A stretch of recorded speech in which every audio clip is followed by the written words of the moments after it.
Hello students, today we'll see the fifth unit in history, that is social and religious reform movements in the 19th century. 19ஆம் நூற்றாண்டில் சமூகத்தையும் மதங்கள்லையும் பொறுத்தவரையில் சீர்திருத்த இயக்கங்கள் நிறைய உருவாச்சு. எப்போ 19ஆம் நூற்றாண்டில். இப்போ அதை பற்றி நம்ம பார்க்கலாம். Introduction. English education introduced with the object of producing clerks also produced a new English educated middle class. This class came under the influence of Western ideas and thoughts. Christianity also had its effect on the newly emerging middle class. Though small in number, the educated middle class began to take a lead in political as well as in reform movements. The Indian reformers were, however, quite hesitant to subject their old notions and habits to critical scrutiny. Instead, they attempted to harmonize both Indian and Western cultures. Their ideas and their actions helped to mitigate social evils such as sati, female infanticide, and child marriage, and various superstitious beliefs. 19ஆம் நூற்றாண்டோட தொடக்கத்தில் ஆங்கில கல்வி அப்படின்றத கொண்டு வர ஆரம்பித்தாங்க. So எதுக்காக இந்த ஆங்கில கல்வின்றதை அவங்க கொண்டு வந்தாங்க அப்படின்னா, கிளர்க்ஸ் வேலைக்காக, கிளரிக்கல் ஜாபுக்கு அவங்களுக்கு பெட்டராக இருக்குன்றதுக்காக அதை கொண்டு வந்தாங்க. ஆனால் மிடில் கிளாஸ் பீப்புளும் அந்த இங்கிலீஷ் எஜுகேஷன் சிஸ்டமை கற்றுக்க ஆரம்பித்தாங்க. ஸோ இந்த மிடில் கிளாஸ் பீப்புள் இருக்காங்க இல்லையா, இவங்க வந்து வெஸ்டர்ன் ஐடியா, மேற்கத்திய கருத்துக்களையும் சிந்தனைகளையும் விரும்ப ஆரம்பித்தாங்க. இந்த மிடில் கிளாஸ் பீப்புள் வந்து கொஞ்சம் பேர் தான் இருந்தாலும் கூட அவங்க வந்து அரசியல்லையும் ரிஃபார்ம் மூமெண்ட்ஸ், அதாவது சீர்திருத்த இயக்கங்கள்லையும் தங்களை முன்வைக்க ஆரம்பித்தாங்க. இந்த இந்தியன் ரிஃபார்மர்ஸ் இருக்காங்க இல்லையா, அதாவது இந்திய சீர்திருத்தவாதிகள், அவங்களுக்கு வந்து அவங்களோட பழைய பழக்கங்களை இது கூட இன்க்ளூட் பண்ணுறதுக்கான ஒரு தயக்கம் இருந்துச்சு அவங்களுக்கு. ஸோ அதுக்கு பதிலாக அவங்க என்ன பண்ணாங்க அப்படின்னா, இந்தியன் கல்ச்சரையும் வெஸ்டர்ன் கல்ச்சரையும் ரெண்டையுமே வந்து கம்பைன் பண்ண ஆரம்பித்தாங்க. ஸோ அதில் எது பெட்டராக இருக்கோ அதை அவங்க இது பண்ணிக்கலாம் அப்படின்ற மாதிரி இந்தியனையும் வெஸ்டர்ன் கல்ச்சரையும் கம்பைன் பண்ணுறாங்க. ஸோ அவங்களோட ஐடியாஸும் ஆக்ஷன்ஸும் எதுக்கு ஹெல்ப் பண்ணுச்சு அப்படின்னா, சோஷியல் ஈவல்ஸ், அது எதெல்லாம்னா சதி, female infanticide, child marriage, various superstitious believe. அதாவது சதினா ஒரு பெண்ணோட கணவர் இறந்த உடனே அந்த பெண்ணையும் வந்து அந்த ஒரு கணவர் இறந்த அந்த இதுலேயோ இல்லைனா அதுக்கப்புறமாவோ அவங்கள வந்து இறந்து போக சொல்லுவாங்க. ஸோ அதை தான் வந்து சதி அப்படின்னு சொல்லுவோம். ஃபீமேல் இன்ஃபான்டிசைடு அப்படின்னா பெண் சிசு கொலை இருக்குல்ல, ஸோ அதுக்கப்புறம் குழந்தை திருமணம், வேரியஸ் சூப்பர்ஸ்டிஷியஸ் பிலீவ்ஸ்னால் மூட நம்பிக்கைகளில் நம்பிக்கை வைக்கிறது. ஸோ இது எல்லாமே வந்து இவங்களோட ஐடியாஸும் இவங்களோட செயல்பாடுகள்னாலேயும் தான் இந்த எல்லாமே வந்து நிறுத்தப்பட்டுச்சு. இது எப்படி அப்படின்றத நம்ம இனி பார்க்கலாம்.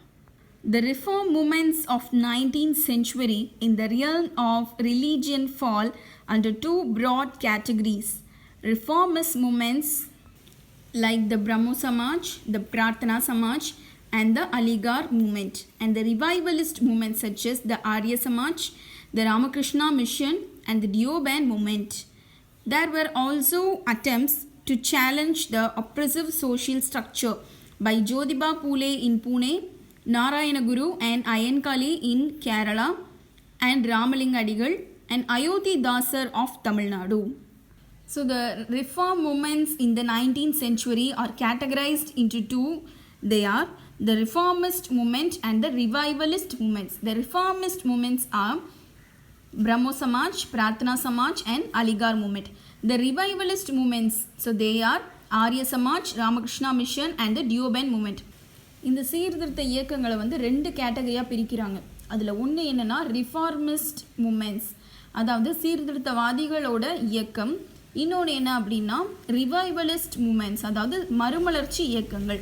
ஸோ இந்த ரிஃபார்மிஸ்ட் மூமெண்ட்ஸில் வந்து என்னென்னலாம் வருது அப்படின்னா பிரம்மோ சமாஜ், பிரார்த்தனா சமாஜ், அலிகார் இயக்கம், இதெல்லாம் வருது. ரிவைவலிஸ்ட் மூமெண்ட்ஸ் மறுமலர்ச்சி இயக்கத்தில் என்னெல்லாம் வருதுன்னா Arya Samajam, Krishna mission, Ramakrishna mission, Deoband movement, இது எல்லாமே வருது. ஸோ இதை தவிர தனியாகவும் நிறைய பேர் வந்து இந்த ரிஃபார்ம் மூமெண்ட்ஸை வந்து பண்ணாங்க. அது என்ன அப்படின்னா ஜோதிபா பூலே அவர் பூனாலையும், நாராயணகுரு ஐயன்காளி அவர் கேரளாவில், ராமலிங்க அடிகள் அயோத்திதாசர் தமிழ்நாட்டில். ஸோ இந்த மாதிரியான விஷயங்கள்லாம் நடந்துச்சு. இதை நம்ம பற்றி பார்க்கலாம்.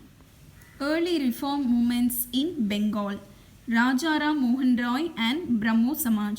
Ram Mohan Roy was one of the earlier reformers influenced by the Western ideas to initiate reforms. He was a great scholar, well versed in Sanskrit, Arabic, Persian, and English, apart from his knowledge in his mother tongue Bengali. Ram Mohan Roy was opposed to meaningless religious ceremonies and all forms of pernicious social customs. Yet he wanted to preserve continuity with the past.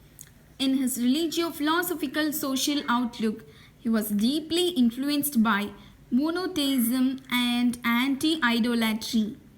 Based on his interpretation of the Upanishads, he argued that all the ancient texts of the Hindus preached monotheism, a worship of one God. இப்போ நம்ம பெங்காலில் உள்ள சமூக சீர்திருத்த இயக்கங்களை பற்றி பார்க்குறோம். So முதல்ல அதில் ராஜாராம் மோகன் ராயும் பிரம்ம சமாஜத்தை பற்றியும் பார்க்க போகிறோம். ராஜாராம் மோகன் ராய் வந்து ஏர்லி ரிஃபார்மர்ஸ், அதாவது முன்னாடி இருந்த சீர்திருத்தவாதிகளில் அவரும் ஒருத்தர். அவர் வந்து பெங்கால் இதை சேர்ந்தவர். ஸோ அவர் பெங்காலி மொழி தான் பேசுவார், அதுதான் அவரோட தாய்மொழி. ஸோ தாய்மொழியை தவிர அவர் வந்து சான்ஸ்கிரிட், அரேபிக், பெர்ஷியன், இங்கிலீஷ் இந்த 4 லாங்குவேஜ் அவருக்கு தெரிஞ்சிருந்தது. அவர் வந்து அர்த்தமற்ற இல்லை பொருளற்றன்னு சொல்லலாம், பொருளற்ற சமய சடங்குகளையும் சமூக மரபுகளையும் அவர் எதிர்த்தார்.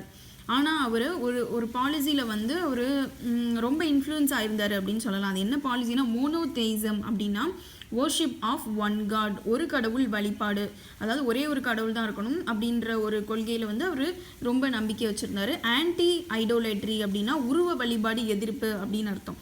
ஸோ இந்த ரெண்டுமே வந்து அவர் சொல்கிற ஒரு கருத்து. அதுக்கப்புறம் அவர் வந்து உபநிடதங்களுக்கு கொடுத்த விளக்கங்களோட அடிப்படையில் அவர் என்ன சொல்கிறாரு அப்படின்னா, பழங்கால நூல்கள் எல்லாம் இருக்கும் இல்லையா, அதெல்லாம் வந்து என்ன சொல்லுது அப்படின்னா ஒரு கடவுள் வழிபாட்டை, அதாவது வர்ஷிப் ஆஃப் ஒன் காட் இல்லை மோனோதெயிசம், ஸோ இதை தான் பண்ணணும் அப்படின்னு அந்த பழங்கால நூல்கள் சொல்கிறதா அவர் சொல்கிறாரு. Deeply concerned with the prevailing customs of sati, child marriage and polygamy, he published tracts against them and petitioned the government to legislate against them. He advocated the rights of widows to remarry. He wanted polygamy to end. He appealed to reason and humanity and compassion of the people. His campaign played a key role in forcing the Governor General William Bentinck's legislation abolishing sati in 1829. So Rajaram மோகன் ராய் வந்து சதி அப்படின்ற உடன்கட்டை ஏறுற பழக்கத்துக்கும் குழந்தை திருமணத்துக்கும், polygamy அப்படின்னா பலதார மனம் அப்படின்னு சொல்லலாம், ஒருத்தருக்கு ஒன்றுக்கு மேற்பட்ட கணவனோ இல்லை மனைவியோ இருக்கிறத பாலிகேமி அப்படின்னு சொல்லுவோம். இது எல்லாத்துக்குமே வந்து ராஜாராம் மோகன் ராய் எதிர்ப்பு தெரிவித்தார். கவர்மெண்ட் கிட்டையும் இதுக்கு எதிராக வந்து ரூல்ஸ் போடுங்க, சட்டம் ஏதாவது ஏற்றுங்க அப்படின்னு மாதிரி சொல்லிட்டு இருந்தார். அதுக்கப்புறம் விடோஸ் இருப்பாங்க இல்லையா, விதவைகளோட மறுமணத்துக்கும் அவர் வந்து சொல்லிட்டு இருப்பார். அப்புறம் பாலிகேமியை வந்து ஒரு முடிவுக்கு கொண்டு வரணும் அப்படின்னு நினச்சிட்டு இருந்தார். இன்னொன்று அவர் என்ன சொல்வார் அப்படின்னா, மக்களை வந்து எப்பயும் பகுத்தறிவோடையும் மனித பண்போடையும் இருக்கிறதுக்கு ராஜாராம் மோகன் ராய் எப்பயுமே அவர் அந்த கருத்துக்களை தான் சொல்வார். ஸோ அவரோட முயற்சியினால் 1829 இந்த சதி அப்படின்ற ஒரு பாலிசியை வந்து ஃபுல்லாக அபாலிஷ் ஆச்சு. அதை பண்ணினது யார் அப்படின்னா governor general William Bentinck. So அவர் தான் பண்ணிப்பார். இதில் வந்து ராஜாராம் மோகன் ராயோட எஃபோர்ட்ஸ், அவரோட ஒரு முயற்சி இல்லை அவரோட ஒரு ப்ராமினன்ட் ரோல் அப்படின்னு சொல்லலாம், அது வந்து இந்த அபாலிஷிங் ஆஃப் சதியில் ரொம்ப ஒரு பெரிய விஷயம். ராம் மோகன் Rai condemned the subjugation of women and opposed the prevailing ideas that women were inferior to men. He strongly advocated education for women. He gave his full support for the introduction of English language and Western sciences in schools and colleges. Rajaram மோகன் ராய் வந்து பெண் அடிமைத்தனத்துக்கும் பெண்களை வந்து ஆண்களுக்கு கீழாக நினைக்கிறாங்க இல்லையா, so அதையும் வந்து எதிர்த்தார். பெண்களுக்கு கல்வி அப்படின்றது ஒன்று கொடுக்கணும் அப்படின்ற கருத்தை ரொம்ப ஸ்ட்ராங்காக முன் வச்சார். இன்னொன்று அவர் என்ன பண்ணார் அப்படின்னா, இங்கிலீஷ் லாங்குவேஜை இன்ட்ரடியூஸ் பண்ணுறதுக்கும் வெஸ்டர்ன் சயின்சஸை ஸ்கூல்ஸ் அண்ட் காலேஜஸில் இன்ட்ரடியூஸ் பண்ணுறதுக்கும் அவரோட ஃபுல் சப்போர்ட் கொடுத்தாரு. Ram Mohan Roy founded the Brahma Samaj on 20 August 1828. He opened a temple in Calcutta where there was no image. There he laid down that no religion should be reviled or slightly or contemptuously spoken of or alluded to. The Samaj forbade idol worship and condemned meaningless religious rites and ceremonies. However, from the beginning, the appeal of the Brahma Samaj remained limited to the intellectuals and enlightened Bengalis. Though the Samaj failed to attract the people from the lower section of society, its impact on the culture of modern Bengal and its middle class was quite significant. Rajaram மோகன் ராய் இருக்கார் இல்லையா, அவர் வந்து 20 August 1828 பிரம்ம சமாஜ் அப்படின்னு ஒரு இதை start பண்ணுறாரு. இவர் வந்து கல்கட்டாவில் ஒரு டெம்பிள் ஒன்று ஓப்பன் பண்ணுறாரு. இந்த டெம்பிளில் வந்து எந்த கடவுளோட சிலையுமே இல்லை. ஓகே, அங்கே அவர் என்ன எழுதுறாரு அப்படின்னா, எந்த ஒரு மதத்தையும் யாருமே வந்து இழிவாக பேசக்கூடாது, இல்லை அவமரியாதையாக பேசக்கூடாது அப்படின்னு சொல்கிறார். கான்டெம்ப்சுவஸ்லி அப்படின்னா அவமரியாதையாக பேசக்கூடாது அப்படின்னு சொல்கிறார். இவர் என்ன சொல்கிறாரோ அதே கருத்துக்களை தான் அந்த பிரம்ம சமாஜமும் முன்வைக்குது. என்ன கருத்துக்கள் அப்படின்னா, அந்த சமாஜ் வந்து ஐடல் வர்ஷிப், அதாவது ஆன்டி ஐடோலேட்ரி அந்த மாதிரி இருக்குது. என்ன அப்படின்னா, உருவ வழிபாடு எதிர்ப்பு நம்ம இதுக்கு முன்னாடி பார்த்தோம் இல்லையா. ஸோ அதே கருத்துக்களையும் அர்த்தமற்ற மத சடங்குகளையும் இது வந்து எதிர்க்குது. ஸோ இந்த பிரம்ம சமாஜ் வந்து ஸ்டார்டிங்லேருந்தே இன்டலெக்சுவல்ஸ் அப்படின்னா என்ன சொல்லலாம்னா மேதைகள் அப்படின்னு சொல்லலாம். மேதைகளுக்கும் என்லைட்டன் பெங்காலிஸ் அப்படின்னா கல்வறிவு கற்ற பெங்கால் பீப்புள், சரியா, இவங்க 2 பேருக்குமே தான் இந்த பிரம்ம சமாஜ் வந்து ரொம்ப யூஸ்ஃபுல்லாக இருக்குது. ஸோ அது லோவர் செக்ஷன்ஸ் பீப்புள் எதையுமே அது வந்து அட்ராக்ட் பண்ணலை. ஆனாலும் பெங்காலோட நவீன பண்பாடுக்கும் நடுத்தர வர்க்கம் மிடில் கிளாஸ் பீப்புளுக்கு அது மீது இருந்த ஒரு தாக்கத்தையும் ஒரு பெரிய விஷயமா சொல்லலாம். மகரிஷி Debendranath Tagore. After the death of Ram Mohan Roy in 1833, Maharishi Debendranath Tagore, the poet Rabindranath Tagore's father, carried on the work. He laid down 4 articles of faith. In the beginning, there was nothing. The one supreme being alone existed who created the universe. He is alone is the God of truth, infinite wisdom, goodness and power. Eternal, omnipresent, the one without second. Our salvation depends on belief in Him and in His worship in this world and the next. Belief consists in loving Him and doing His will. So Rajaram மோகன் ராய் வந்து 1833 இறந்துடுறாரு. அவருக்கு அப்புறம் யார் அதை பார்த்துக்கிறாங்க அப்படின்னா, ரவீந்திரநாத் தாகூர் இருக்கார் இல்லையா. ஸோ அவரோட அப்பா மகரிஷி தேபேந்திரநாத் தாகூர். ஸோ அவர் தான் அதுக்கப்புறம் எல்லா இதையும் பார்த்துக்கிறாரு. ஸோ அவர் வந்து ஒரு 4 ஆர்டிக்கல் சொல்லியிருக்கிறாரு. ஸோ அது என்ன அப்படின்னு பார்க்கலாம். ஸோ ஃபர்ஸ்ட் ஒன் என்ன சொல்கிறாரு அப்படின்னா, தொடக்கத்தில் எதுவுமே இல்லை, கடவுள் அப்படின்றவர் ஒருத்தர் தான். ஸோ அவர் தான் இந்த உலகத்தை உருவாக்குனார், இந்த யூனிவர்ஸை உருவாக்குனது அவர் தான் அப்படின்னு சொல்கிறாரு. So he alone is the god of truth. அவர் தான் உண்மையின் கடவுள், அவருக்கு நிகர் யாருமே கிடையாது, கடவுள் ஒருத்தர் தான் நிரந்தரமானவர் அப்படின்ற மாதிரி சொல்கிறாரு. ஸோ நம்ம வந்து என்ன பண்ணணும் அப்படின்னா, நம்ம கடவுள்ன்ற ஒருத்தரை நம்பணும், அவரை வழிபடணும், இந்த வேர்ல்டுலேயும், அதாவது இந்த ஜென்மத்திலையும் அடுத்த ஜென்மத்திலையும். அப்படி நம்மளுக்கு அவர் மேலே நம்பிக்கை இருந்துச்சு அப்படின்னா நம்ம அவரை நேசிக்கணும். அதுக்கப்புறம் அவரோட விருப்பப்படி உள்ள வேலைகளை நம்ம செய்யணும். The next heading is Keshav Chandra Sen and Brahmo Samaj of India. Debendranath was a moderate reformer, but his younger colleagues in the Sabha were for rapid changes. The greatest of these, Keshav Chandra Sen, joined the movement in 1857. But in 1866, a split occurred in the ranks of Brahmo Samaj. Keshav left the Samaj and founded a new organization.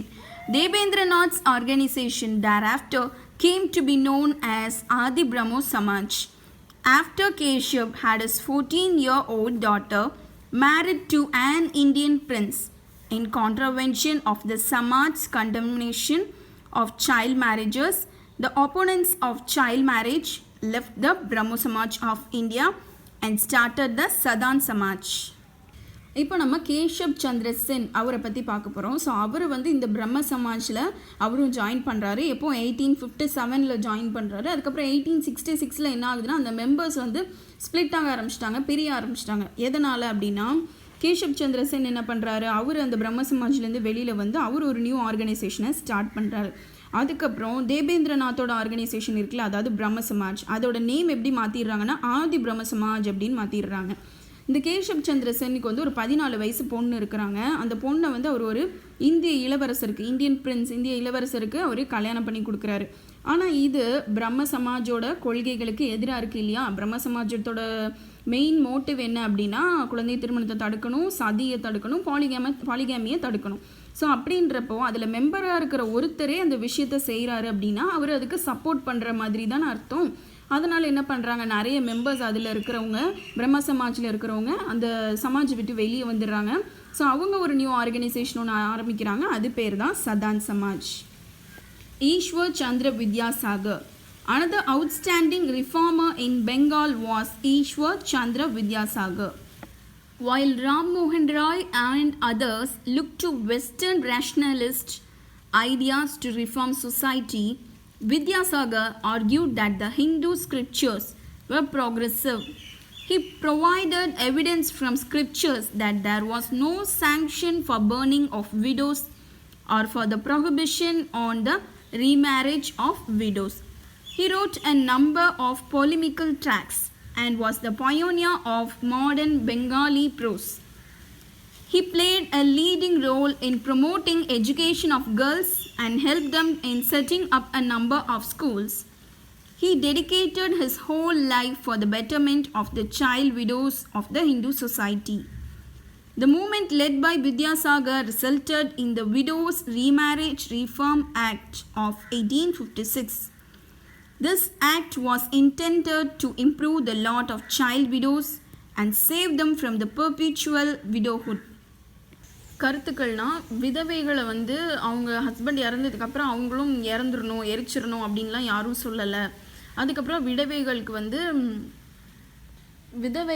அவங்க husband இறந்ததுக்கப்புறம் அவங்களும் இறந்துடணும், இல்லை அவங்களையும் எரிச்சிடணும், அந்த மாதிரிலாம் எந்த ஒரு இதுவுமே சொல்லலை. விதவைகளுக்கு மறுமணம் செய்யக்கூடாது அப்படின்னும் எந்த இதுவும் சொல்லலை அப்படின்ற நிரூபணத்தை அவர் மறைநூல்கள்லேருந்து, ஸ்கிரிப்சர்ஸ்லேருந்து அவர் முன்வைக்கிறார். அவர் நிறைய சின்ன சின்ன நூல்கள்லாம் நிறைய எழுதியிருப்பார். அவர் தான் பெங்காலி ப்ரோஸ் அப்படின்னா வங்காள உரைநடைக்கு ஒரு முன்னோடி, ஒரு ஃபவுண்டர் அப்படின்னு சொல்லலாம். அவர் கேர்ள்ஸோட எஜுகேஷனை ப்ரொமோட் பண்ணுறதுக்கும் நிறைய ஸ்கூல்ஸ் பில்ட் பண்ணுறதுக்கும் அவர் சப்போர்ட் பண்ணியிருக்கிறாரு. அவரோட ஹோல் லைஃபையே சிறு வயது விதவைகள் இருப்பாங்க இல்லையா, குழந்தை விதவைகள்னு சொல்லலாம். ஸோ அவங்களோட லைஃப் ஒரு மாறுதலுக்கு வரணும் அப்படின்றதுக்காக இவரோட லைஃபையே அவர் அதுக்காக அர்ப்பணிச்சிருக்காரு. ஸோ இவரோட இந்த மாதிரியான இயக்கங்களோட முடிவாக என்ன உருவாச்சு அப்படின்னா விடோஸ் ரீமேரேஜ் ரிஃபார்ம் ஆக்ட், விதவைகள் மறுமண சட்டம் அப்படின்னு ஒன்று கொண்டு வந்தாங்க 1856. இந்த சட்டத்தோட மெயின் மோட்டிவ் என்ன, இதோட மெயின் கொள்கை என்ன அப்படின்னு பார்த்தீங்கன்னா குழந்தை விதவைகளோட லைஃப்பை இம்ப்ரூவ் பண்ணுறதுக்கும் அவங்கள இந்த விடோஹுட் அப்படின்ற இதிலேருந்து பெர்மனண்ட்டாக அவங்கள காப்பாற்றுறதும் தான் இந்த ஆக்டோட main motive. Prarthana Samaj. The Maharashtra region was another region where reform activities gained steam. A movement similar to the Brahmo Samaj but founded in Bombay in 1867 was Prarthana Samaj. Its founder was Dr. Atmaram Pandurang. The two distinguished members of this Samaj were R.C. Bandarkar and Justice Mahadev Govind Ranade. They devoted themselves to activities such as inter-caste dining, inter-caste marriage, widow remarriage, and improvement of women and depressed classes. Ranade was the founder of the Widow Marriage Association, the Pune Sarvajanik Sabha, and the Deccan Education Society.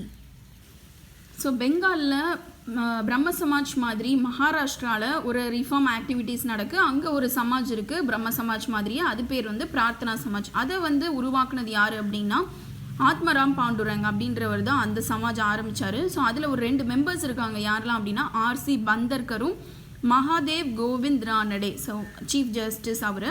So இவங்க 2 பேரும் தான் அதில் இம்பார்ட்டண்டான members. இந்த Prarthana சமாஜோட main motive என்ன அப்படின்னா intercaste dining, intercaste marriage, window remarriage and improvement of women. அதாவது எல்லாரும் சமபந்தி சமமாக உட்காந்து சாப்பிடலாம், அப்புறம் வேறு வேறு கேஸ்ட்குள்ளே மேரேஜஸ் கல்யாணம் பண்ணிக்கலாம், விடோவோட ரீமேரேஜ், அப்புறம் உமனோட இம்ப்ரூவ்மெண்ட், இந்த மாதிரியான கொள்கைகள் தான் இந்த பிரார்த்தனா சமாஜோடது. இந்த ரானடே இருக்கார் இல்லையா, அவர் தான் விடோ மேரேஜ் அசோசியேஷனோட founder, as well as Poona Sarvajanik Sabha, Deccan education society அப்படின்றதையும் அவர் தான் உருவாக்குனார்.